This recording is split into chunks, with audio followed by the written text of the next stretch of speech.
जंगली बीज, राई के बीज और खमीर का दृष्टांत। मत्ती 13:24 से 43।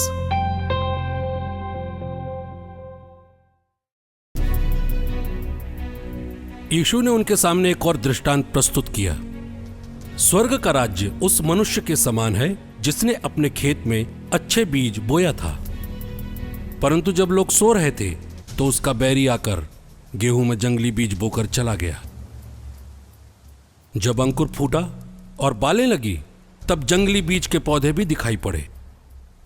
इस पर नौकर ने आकर स्वामी से कहा, मालिक, क्या आपने अपने खेत में अच्छे बीज नहीं बोए थे?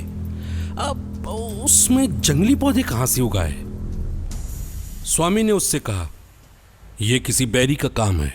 तब नौकर ने उनसे पूछा, अगर आप चाहें तो हम उन्हें उखाड़ दें? स्वामी ने उत्तर दिया, नहीं, कहीं ऐसा ना हो कि जंगली पौधे उखाड़ते समय तुम गेहूं भी उखाड़ डालो। कटनी तक दोनों को एक साथ बढ़ने दो। कटनी के समय मैं काटने वालों से कहूंगा, पहले जंगली पौधे बटोर लो और जलाने के लिए उनके गट्ठे बांधो, तब गेहूं मेरे खलिहान में जमा करो। यीशु ने उनके सामने एक और दृष्टांत प्रस्तुत किया। स्वर्ग का राज्य राई के एक दाने के समान है, जिसे लेकर किसी मनुष्य ने अपने खेत में बोया। वो तो सब बीजों से छोटा है, परंतु बढ़कर सब पौधों से बड़ा हो जाता है और ऐसा पेड़ बनता है कि आकाश के पंछी आकर उसकी डालियों में बसेरा करते हैं। यीशु ने उन्हें एक और दृष्टांत सुनाया।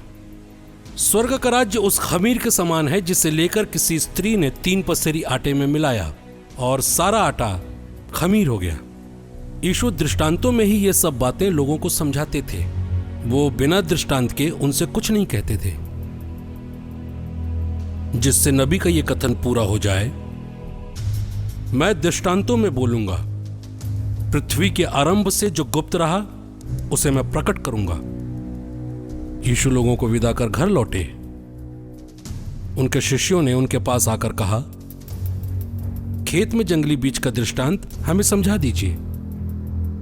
यीशु ने उत्तर दिया, अच्छा बीज बोने वाला मानव पुत्र है, खेत संसार है।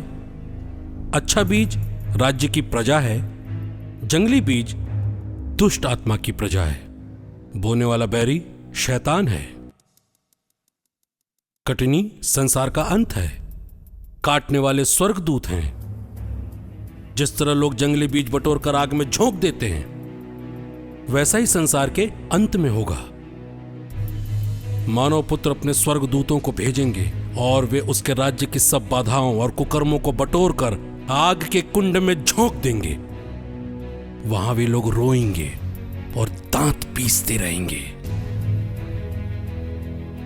तब धर्मी अपने पिता के राज्य में सूर्य की तरह चमकेंगे। जिसके कान हो वो सुन ले।